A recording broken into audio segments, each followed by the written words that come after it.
online examinations. You have two examinations per day, 10:30 to 11:30 forenoon session and 2 to 3 afternoon session.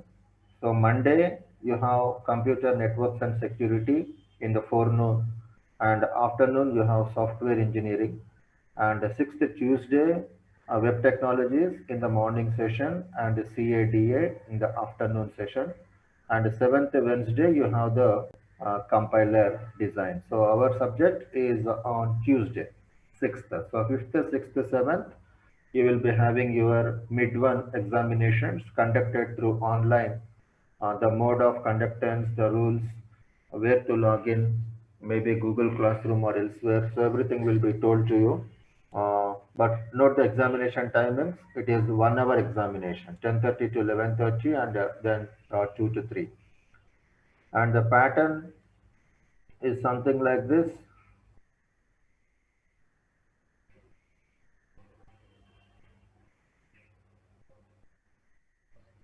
So you have 40 questions, and the paper will be for 40 marks. You have 10 questions belonging to multiple choice category, MCQs 10, and 10 fill in the blanks, and match the following 10 samples, and one line answers, one line answer questions 10. So total of 4 categories, and each category has 10 questions.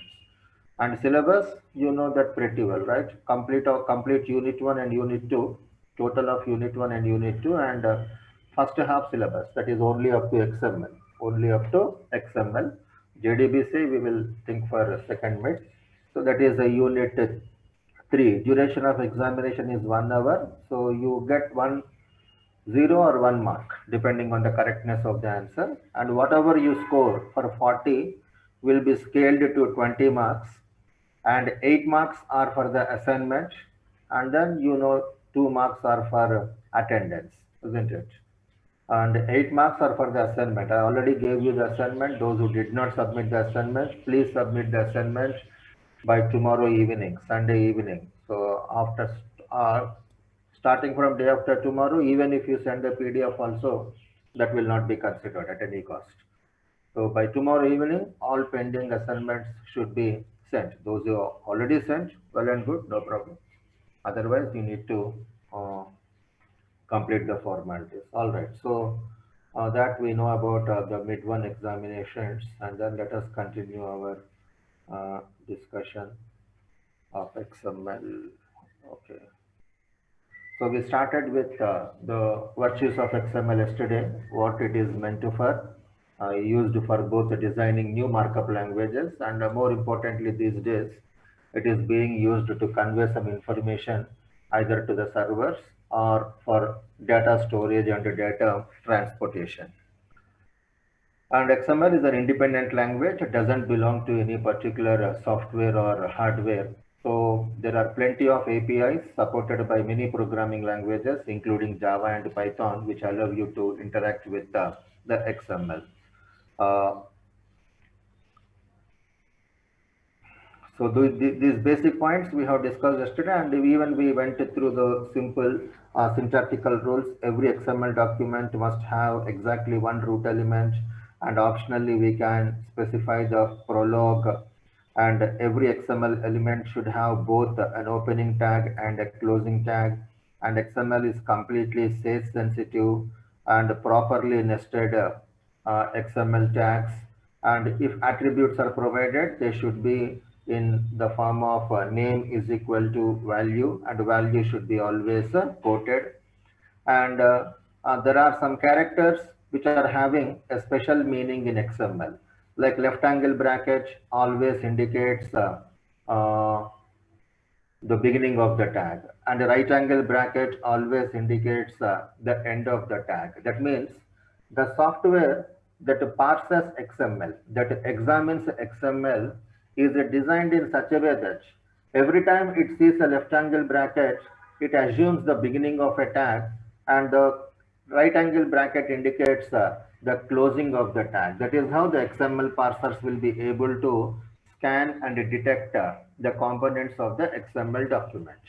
Similarly, the double quote or single quote will indicate the beginning or end of a value, the attribute values, because attribute values will be always quoted only, isn't it? So what if I want to put a single quote or a double quote or left angle bracket or right angle bracket as a part of the content? They do not indicate the beginning or end of the tag. They do not surround the stringed values, but basically they are part of the content. So I need to tell XML parser, do not interpret a left angle bracket as the beginning of the XML tag, but it is within the flow of the content. So for that, we cannot directly put these characters. We have to put the entities, corresponding entities. So such characters, because some characters have predefined meaning in XML, such characters should not be used directly in text, as the parser interprets such characters differently with their predefined meaning. So replace such characters with what we call as entity references. So if ever you have the necessity to use left angle bracket as part of the content, rather than directly specifying the singular character, you specify the equivalent entity reference. Entity references always start with the ampersand symbol and conclude with the semicolon symbol. Some of the entities will have a word reference or a numeric reference. Here I am using the word references. So for less than symbol, for this particular character, you use the entity reference LT. And for right angle bracket, we use the entity reference GT. For apostrophe, we use APOS, and for double quote, we use QUOT. And because ampersand indicates the beginning of the entity reference, ampersand indicates the beginning of the entity reference. What if you want to put ampersand itself as part of the content? Because again, the parser will think, all right, there is one ampersand here, so what follows could be an entity reference, but I am not using ampersand to put the entity reference, rather it is part of the content. So ampersand, a standalone ampersand, not designating entity reference, will be replaced with what we call as ampersand AMP. So these five are what we call as the predefined entity references. The only things we require is actually the entity reference for the left angle bracket and entity reference for the ampersand symbol. Other ones may not be used, because right angle bracket doesn't make any sense without a preceding what we call as a left angle bracket. So we can directly use right angle bracket as long as there is no preceding the left angle bracket. And in XML, we can put a comment by using this particular thing. And I also told you that XML always preserves white space characters. There is nothing like white space collapsing. The primary component of XML document is the elements. You basically derive or you invent your own XML elements. There are no predefined elements in XML. And the elements, once you people design that, can contain simple text.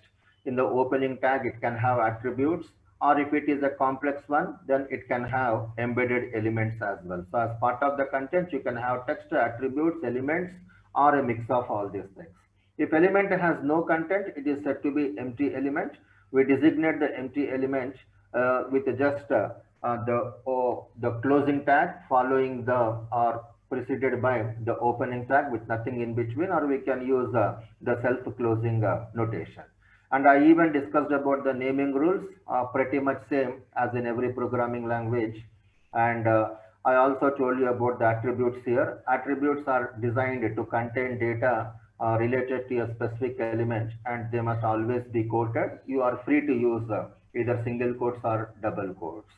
And often there is a conflict between attributes and elements. That means every attribute can also be written as an element. Remember the statement. Attributes can be replaced with what we call as elements. So it is suggested that as far as possible, we should have a strong bias towards the usage of elements rather than attributes. We will see a couple of examples later on, but attributes can be used, but their usage must be always minimized. Now in HTML, you remember your ID attribute, right? We use ID attribute for the HTML elements to uniquely identify the element within the page, right? So similarly, in XML also, we can use ID attributes for the XML elements so that I can uniquely identify that particular XML element. So in such cases, we need to use the attributes. Otherwise, try to see that, try to see that the attribute will be replaced with a corresponding element, because attributes will have some problems like attributes cannot have multiple values, and attributes cannot contain tree structures, and attributes are not easily expandable. But all these things can be done by means of elements. There is much more to this discussion. We will take that, we will look into that a little while later. But then that is what often an attribute can be replaced with an element, and you have to explore this particular possibility. And then I started the discussion of namespaces, because when you are writing XML documents or combining your document with somebody else's document, or multiple people working on different parts of the same XML document, in all the cases, we can run into something called name conflicts. So XML namespaces, they are basically designed, they are basically meant for avoiding these particular name conflicts. The problem comes because element names are defined by the author of the document. Therefore, this may result in a conflict when you are mixing XML documents from different applications. Okay. So how to solve this one? We can solve this one by using something like a namespace prefix. So name conflicts can be avoided using a name prefix. Use a unique prefix. Of course, all the prefixes on the same page must be always unique. Use a unique prefix for every element in the same logical group. So elements that are belonging to some common description, some common domain should be prefixed with the same unique sequence of characters. So this way, both opening tag and closing tag will be having the defined prefix. Okay. When using prefixes in XML, a namespace must also be defined. It is not just enough to put a prefix before each and every element. We must also provide a namespace location. So the namespace can be defined by the attribute called XML_NS. And where do you put the attributes? Of course, in the start tag of an element. And how to put the XML_NS attribute?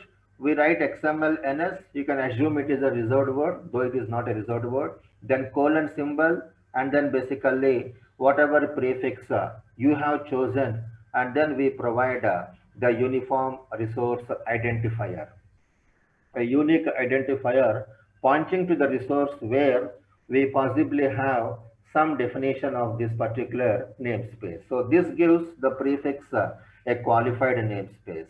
So two things are to be noticed over here. There must be a namespace declaration, and whatever prefix you mention over here, that should be used before each and every particular element. Okay. So that is what we have done in the yesterday's example, isn't it? So in yesterday's example, we have a conflict because we are having an element called table and one more element called as a table. Of course, this can be avoided by being careful, but sometimes occasionally you may not be able to control the thing. So in such cases, using the namespaces will become mandatory. And we also note that when we go for the discussion of XML schema, possibly in the next week, when we discuss about XML schema, you will notice that using namespaces will become a sort of a rule over there in the case of XML schema. So be comfortable with this one. So I am using the XML namespace declaration over here. I'm using some URI, whatever URI you want, and the prefix is put within the table element, and I'm using the prefix with the table element and also all of its descendant elements, So all elements under this umbrella are having the same particular prefix. Similarly, to differentiate between these elements, I am using another prefix called as B. Of course, here I am using A and B, but it would be better to use some more meaningful names as prefixes, which may reflect or give some idea about the kind of namespace you people are basically using. Okay, so I'm just using some dummy namespaces over here.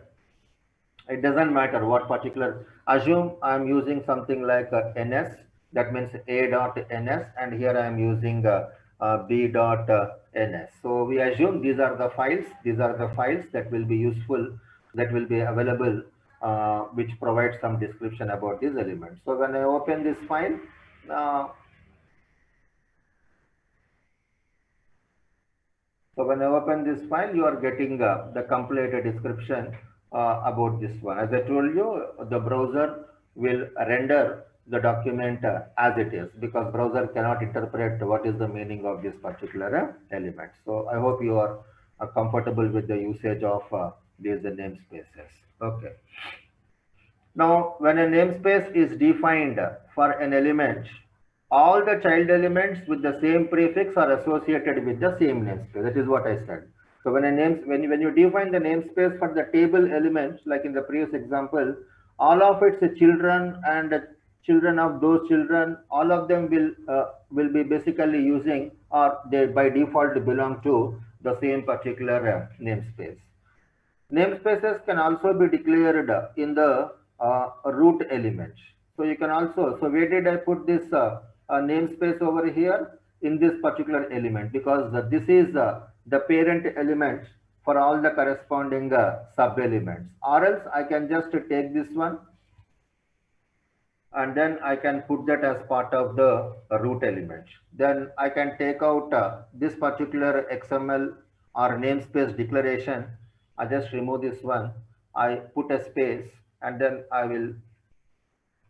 So you can put everything on the same line, or for readability, I will put on separate line. So I'm shifting the namespace declarations. I'm shifting the namespace declarations into what we call as the root element. And of course, for these elements, you still have to use the prefixes. The prefixes must still be basically used to indicate which element belongs to which particular namespace.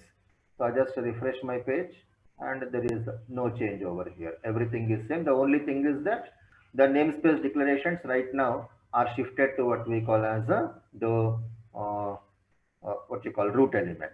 Okay, so this is actually preferable one, because otherwise for a complex document what happens is you need to keep on scanning the entire document to look for the corresponding namespace declaration. So grouping them together within the root element may give some sort of flexibility, because when you want to look at the namespaces, all that you have to do is just examine the root element itself. Okay, so anyway, it's a matter of style where you want to put these namespace declarations. But namespaces can also be declared in the root element. Remember, every XML document has only one single root. Now, the core important point is the namespace URI, whichever I am using here, something like sk.com, struct, and so on.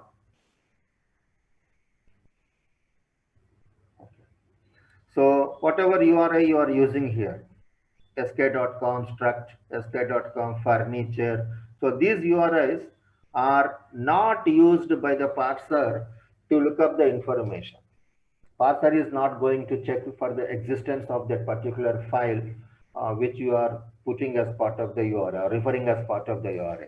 So purpose of using an URI is to give the namespace a unique name. To give the namespace a unique name.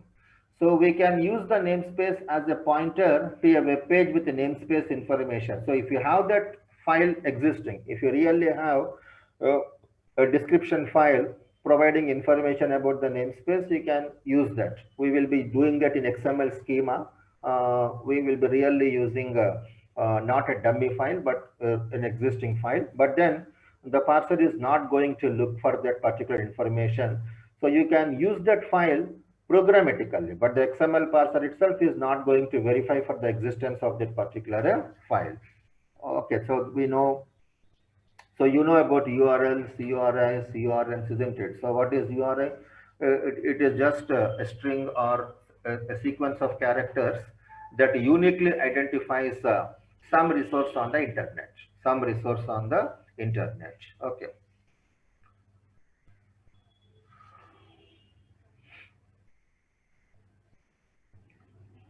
Now coming to the display, that we have seen it already, raw XML files can be viewed in all the browsers, and by this time you understood that they are not displayed the same way as HTML files, and most browsers will display the XML document with the color coded elements. You can see some colors over here, and then there will be either plus sign or minus sign or a pointing arrow to the left of the elements, so that you can click on them either to expand or basically collapse them. So that is for navigation, of course.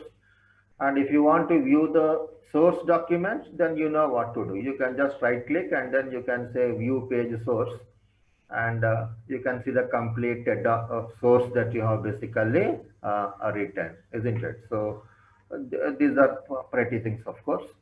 Mm. So this, just go through this one. XML documents do not carry information about how to display the data. They are basically structuring the data. They are basically structuring the data, but how to display the data? That means what font size it must use, what decorations we have to use. These things are not suggested by the XML documents. So we use XML file only to pack the data, only to basically put the data together in some particular understandable or desirable structure. That's it. They do not have any additional information on the display styles. So because XML tags are provided by the author, browser knows nothing about the meaning of the tags. So without any information about how to display the data, without any information about how to display the data, browsers will display the XML documents as you have written. That is what is happening right now, isn't it? So later on, we will see one XSLT example where we can apply some transformations so that the XML document can be rendered typically as if it is an HTML document. So how to write the transformation, we will see one example definitely. Maybe after the first mid examinations, or depending on how much time we have in the next week. Okay. So that is about the fundamentals of XML. Now, one thing you need to understand here, whatever elements we are using, whatever elements I'm using, table element, row element, data element, and then the brand, cost, virtually whatever elements the people are basically using, the meaning of these elements should be described both for other users, yourself, as well as browser, as well as some other software, parsing software. So the description of these elements, the description of these elements should be informed in clear terms. It should be informed in clear terms, isn't it? I just stop the sharing for a while and have a discussion. Listen, the meaning of the elements that you are using in your XML should be declared. It is not enough if you know the meaning or purpose of those tags. Everybody should know. Now assume you are using HTML. You are using HTML. The tags are predefined. The browsers know already the meaning of each and every HTML element. They know, they can interpret, they can understand the P element and differentiate a P element from H1 element, from IMG element, from pre element. So somebody has written a description, and that description is made part of the browser software. So that the browser, just listen very carefully, so that the browser, while parsing your HTML document, while parsing or going through your HTML document, the browser will also look into the corresponding description, and then it is going to map. All right, you people are using a P element, then it looks into the document, the definition, and then understands, all right, P element has to be interpreted in this manner. H1 element has to be interpreted in this manner. So the way, the meaning, the description of each and every HTML element is available separately in another document. That another document is what we call as a document type definition, or simply DTD. If you are writing a professional HTML documents, at the top of the page, you simply have a doc type declaration. If you remember, you have something like a doc type declaration. You have the left angle bracket, then exclamation mark, doc type, and then you provide a reference to the document type definition file, or shortly DTD file, for that version of HTML. For HTML file, the reference is only HTML, but for the older versions of HTML like 4.01 or 4.0 or earlier versions, the DTD URI was rather lengthy. It was rather basically very, very lengthy. So what is the purpose of that declaration at the top of the HTML? So that you tell the browser, all my HTML elements used in the current page are available. They are described in that particular DTD. They are described in that particular DTD. So if you are using some older elements like font element, center element, which are no longer available in the recent versions of HTML, if you are referring to older ones, center and other things, and if you are using a new document type definition, those description of the older elements may not be found in the new ones because they have been deprecated. So for HTML also, there is something like DTD. The only thing is that DTD is not written by you people. That is already part of the browser, because HTML supports only predefined tags. So it is everybody's knowledge that nobody can change the meaning of the tags. Nobody can basically add new tags except the people who support the standards. Now, the end users will not be able to create and add custom elements and custom attributes. So entire information about all elements, attributes, and everything about HTML is already available in the form of a well-established DTD, a well-established DTD. But coming to XML, these elements are defined by you people. These elements are defined by you people. Nobody knows what is the meaning of these elements. So not only you must invent the elements, you must also provide a formal description about each of these elements, so that other people, other softwares can use those descriptions to interpret your own XML documents. Otherwise, the world is completely blind. It doesn't know how to interpret these things, and there will not be any purpose for your XML documents. And that description can be provided in two different ways. By writing your own document type definition, that is the DTD, we will see how to write your own DTDs, or else using the more sophisticated one, that is schema, XML schema. So there are two possibilities over here. You can provide the description of your own elements. You can provide the description of your own elements. You can provide the description of your own elements either by writing a DTD, or by designing something called a schema. So we will look into both of these things here. So we first start off with the DTD, a rather simple one, and the schema is slightly complex. Because it is complex, it is definitely more useful.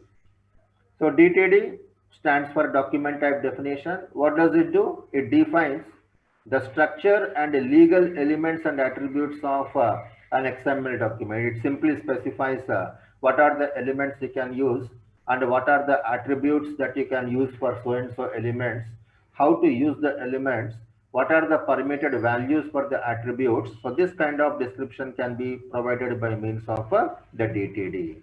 So with the availability of a DTD, once you write and distribute the DTD, with the availability of the DTD, people can agree on a standard definition for interchanging the data. So by using the data, by using the DTD, both the sender and the receiver will be able to communicate properly.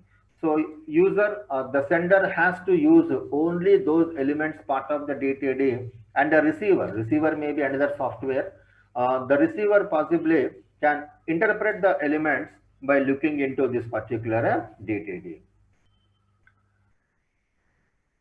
Now there are two ways of declaring the DTD, within the file or external to the file. So within the file, we can put something like internal DTD declaration. So if you are putting the DTD within the file as part of the XML file, then we just have this kind of structure. So we start off with a doc type, then we provide the name of the root element of that XML, and within the square brackets, we provide the definitions of all the attributes, I mean elements and attributes. We will see an example in a couple of moments. But this is how we put what we call as the internal DTD. Or else I can write a separate file with extension .dtd. I can create one .dtd, two separate files, .xml file and then .dtd file. Then I can refer the external DTD. I can refer the external DTD within XML again by using the doc type declaration. Again, we put the name of the root element, but rather than using the description contained within the square brackets, I simply have a reference to the DTD. Okay, you can have a URI here. You can have a URI. If both of them are in the same folder, I can just refer the file. Otherwise, you can provide the complete path information. And that DTD file has the corresponding information. So internal or maybe external.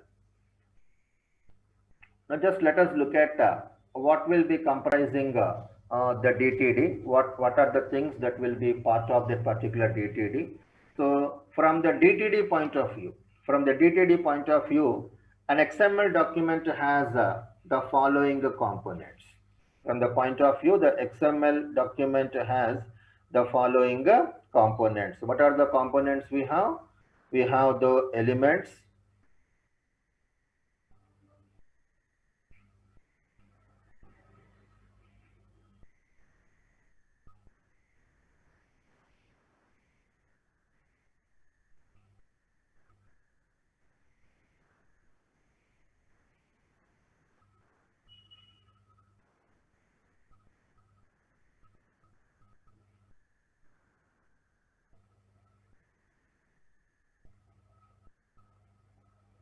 Just 1 second.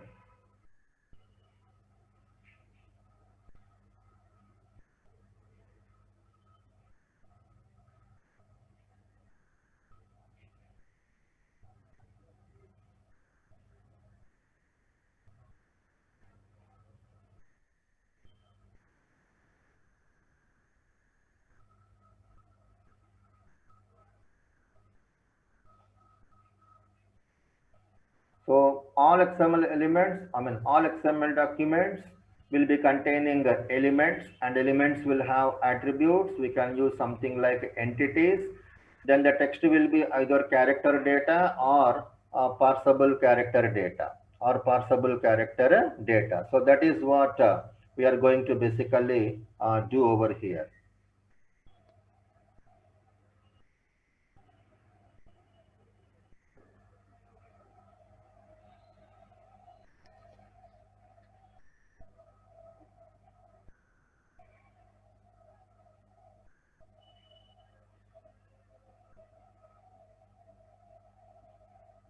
1 second. I have to attend another meeting. Okay.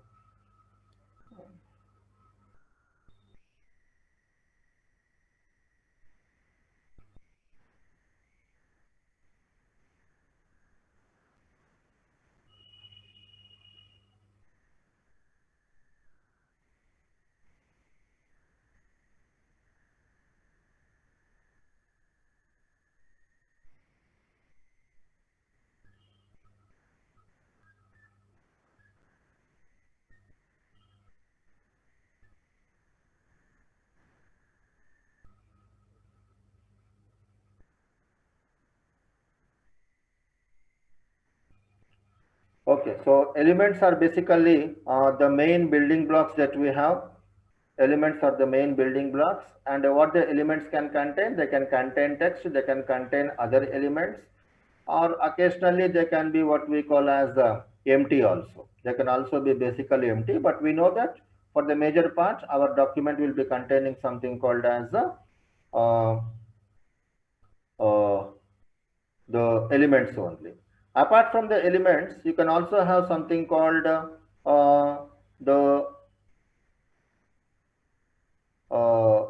attributes, isn't it? So these particular attributes are always helpful for you people to provide something called additional information about the element. So sometimes you want to use some additional elements over here. So for that reason, we need to use the attributes. So where do you put the attributes? Attributes are always provided, or attributes are always provided as part of the opening tag of the element, and you know what happens basically, attributes always come in name value pairs. Okay.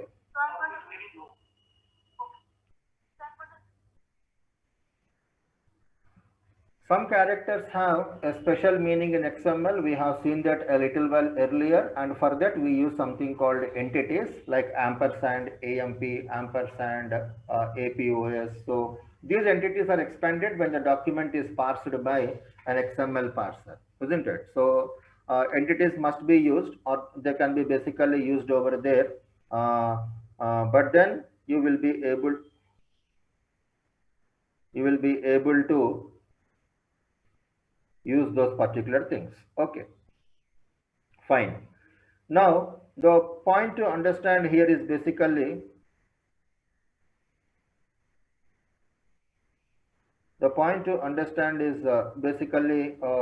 what you call the purpose of PC data and then data. What is PC data? PC data stands for parsed character data. It stands for parsed character data. So think of the character data as the text that you write between the opening tag and the closing tag, and the PC data will be parsed by the parser. So what happens when the PC data is parsed? The text will be checked for the presence of both entities and markup, and the entities will be expanded and the markup will be rendered in the appropriate manner. So tags inside the text will be treated as a markup and entities will be basically expanded. So PC data is interpretable or parsable character data. If I simply say that the data is only C data, then everything will be taken as it is. No expansion of the entities will be done. No interpretation of the nested tags will be basically done. We will see again examples of all these things, but just notice that we always deal with elements, attributes, entities, PC data, and then basically the non-parsable or simply C data. Okay.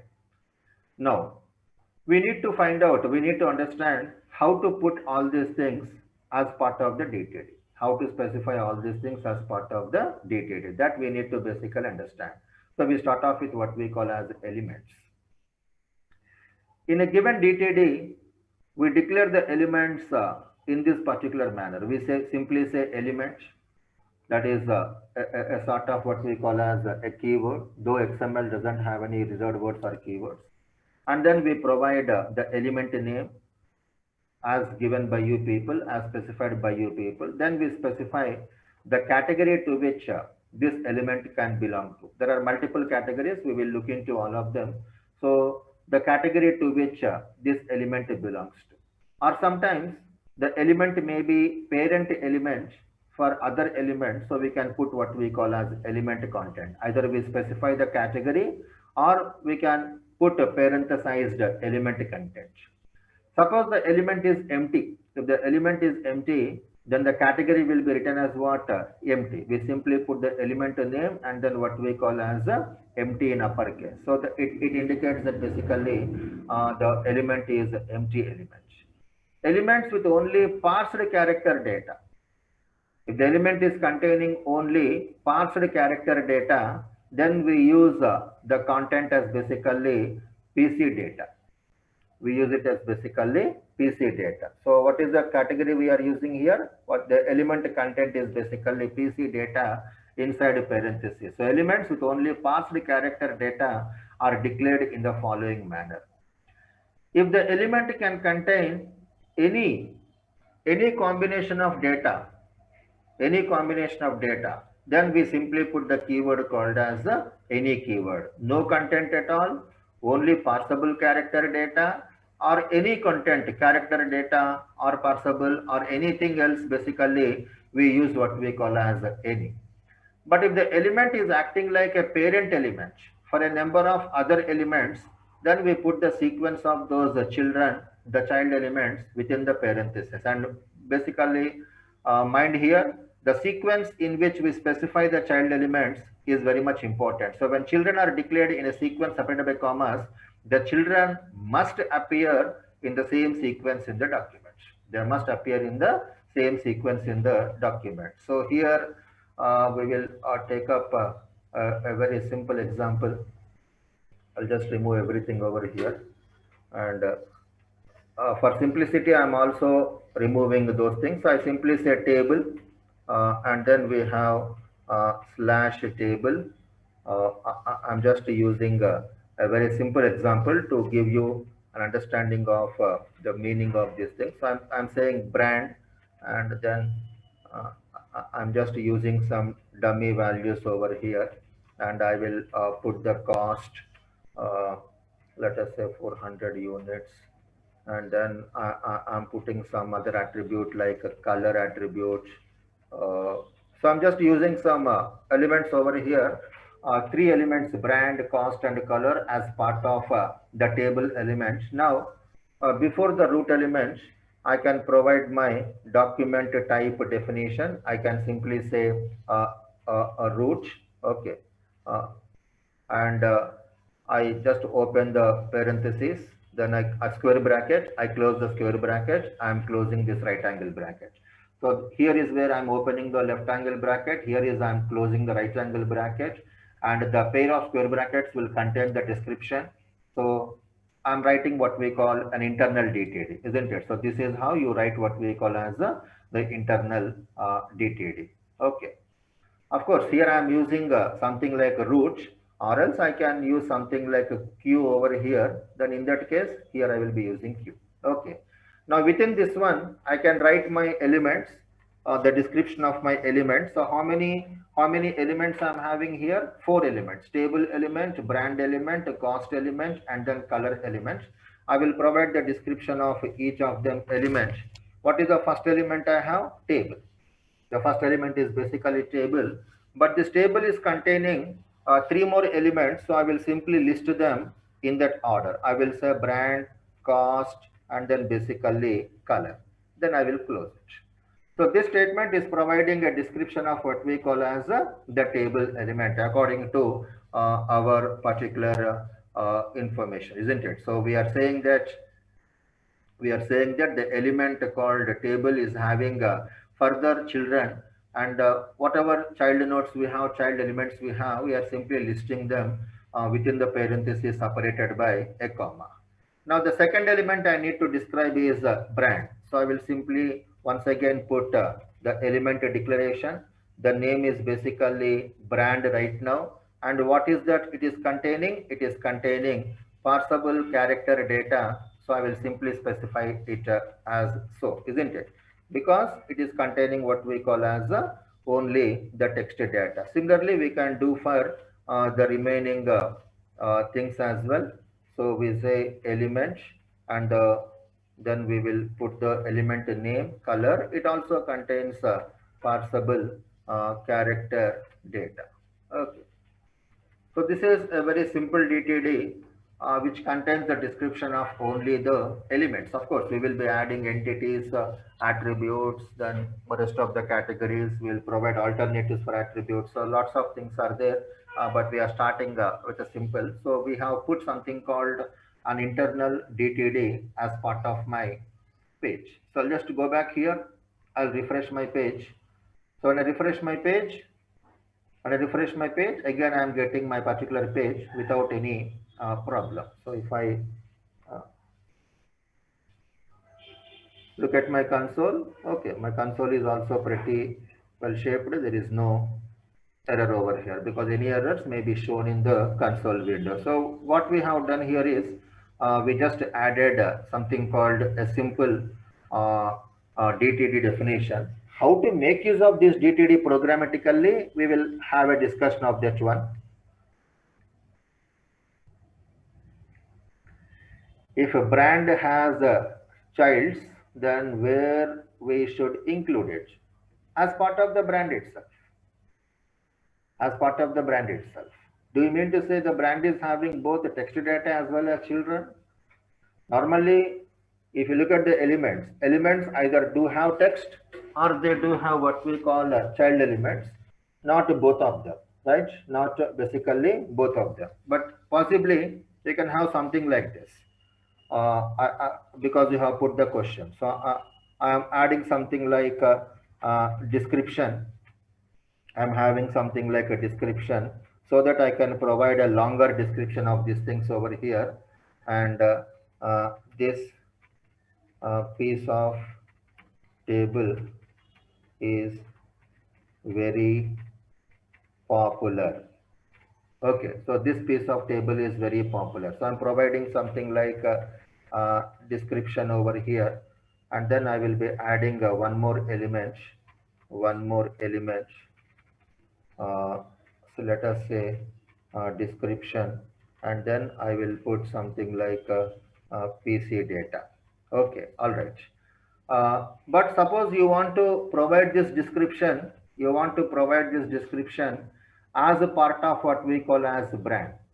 You want to provide this description as part of the brand. So I just remove this one and then I will add it over here.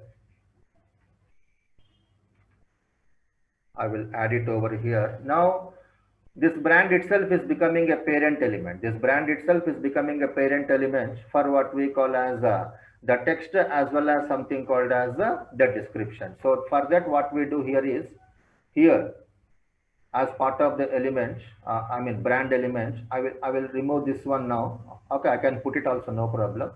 Now what I do is, I will remove the description from the table. It is no longer a direct descendant of a table. Okay. So here, after PC data, I can provide something like a description. We'll come to these points, of course.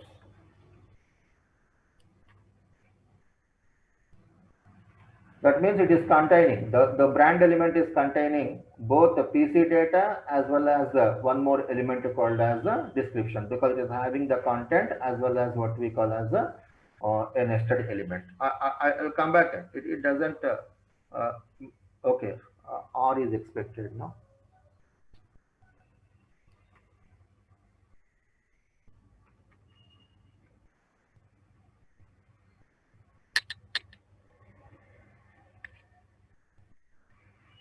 Element, brand, description, color.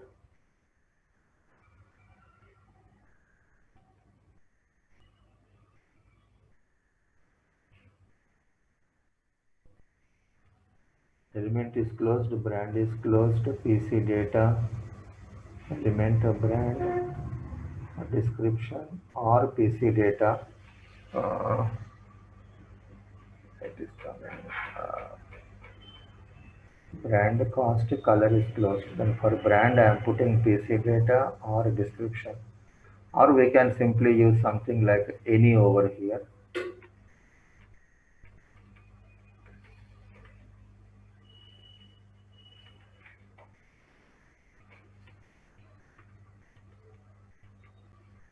So we can use any, and or else we can use a series of, that means this brand can contain any type of element.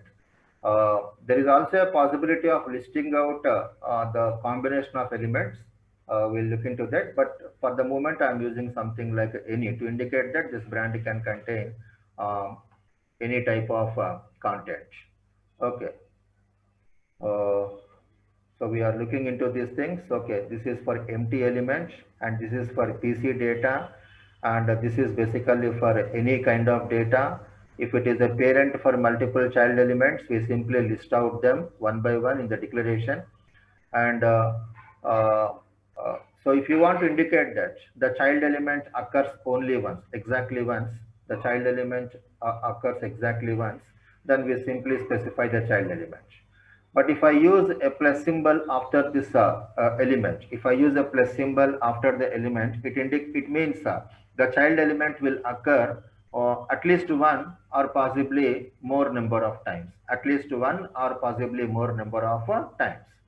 If I put the asterisk symbol after the child element name, it indicates that the child element can occur zero or more number of times. Maybe it is optional, but it can be present any number of times.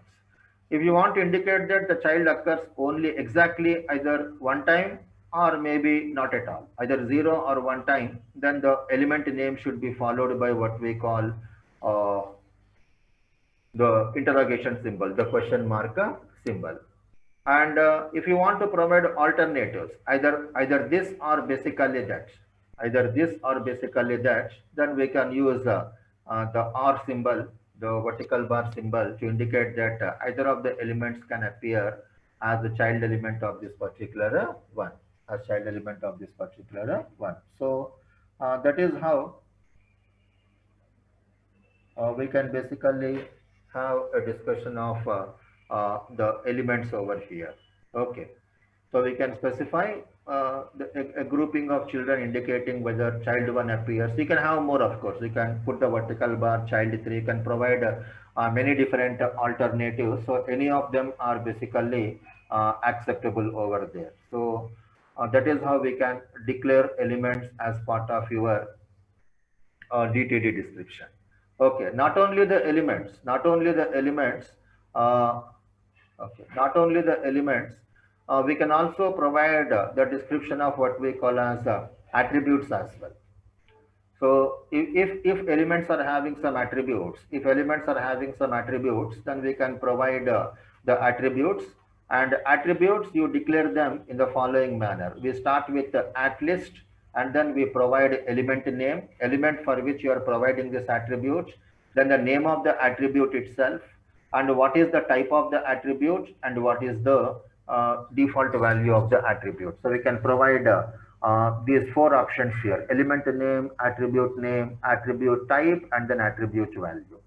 This attribute type can be any of these possibilities. We can simply say C data, that is value is character data, and then or else we can provide a sequence of alternatives, or we can provide ID, which is basically ID of the element, or if you are referring to ID of another element,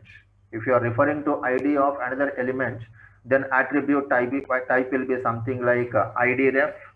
If you are referring to multiple IDs of other elements, then we will use the plural, that is ID ref. So ID of this element, value is a unique ID or ID ref or maybe ID refs. Similarly, if it is a valid XML name, then we can simply use NM token or NM tokens if it is multiple sequence of XML names. If it is referring to entity, if the attribute value is an entity, then we say entity. If it is a list of entities, we use plural.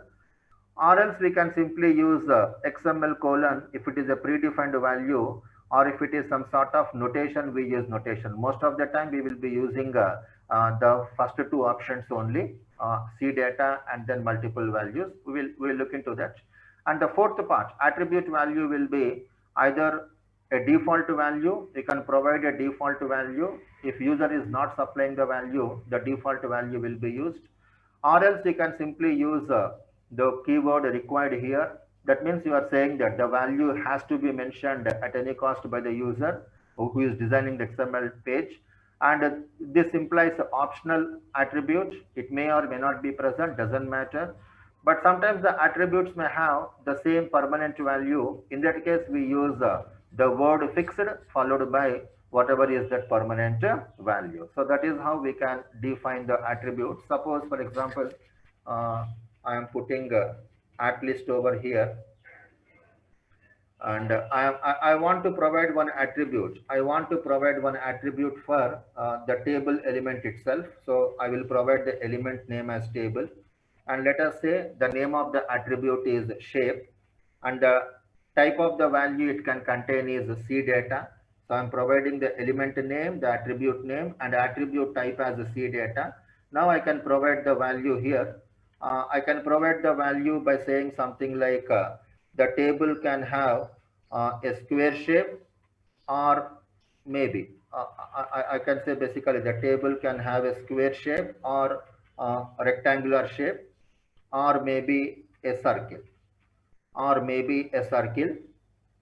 Okay, so it can possibly have one of these three possible values. So because I'm specifying the alternatives here, I will simply remove that C data and by default it will be what we call as a rectangle. By default it will be what we call as a rectangle. Okay, so attribute list, basically for a table it is a shape, name of the attribute is shape, and then square, rectangle, circle are the options, and the default value is a rectangle. So for attribute type I am using multiple alternatives. I am also specifying the default value. So once I refresh my page, now you can see that the attribute is appearing as part of the table. Though in my XML I did not write any particular attribute. I did not specify the attribute because the default value is used over here in the display. You're automatically getting shape is equal to that. Or else we can specify shape is equal to whatever value you basically want. So I'm taking a table shape is equal to square. I'm selecting one of these possible values, and then when I refresh my page, I'm going to get my own particular value. So you can put the attributes for any element. You can put multiple attributes also for the same element. You can put multiple attributes for the same element. So uh, that is about the description of elements and attributes. Okay. So coming to entities, we will discuss them. Already we know that entity begins with ampersand symbol followed by a name for the entity and concluding by what we call a semicolon. A semicolon. So this is how we write entities. We looked into 5 predefined entities, but you can also describe your own entities. You can also create your own particular entities. So this is how we can create our own entities. So about the entities, and more examples on DTD, and something about XML schema, the viable alternative to DTD. So these things we will discuss in the next session. But then starting from 5th of October, you have the mid-1 examinations to be conducted online. Please visit the college website where you have the PDF available regarding the details of the examination. And keep checking the website regularly, and also the college mail ID, because any communication to you people will not be sent to the Gmail. It will be sent to the college mail ID only. So keep checking that one regularly. If no more questions, you can leave the session.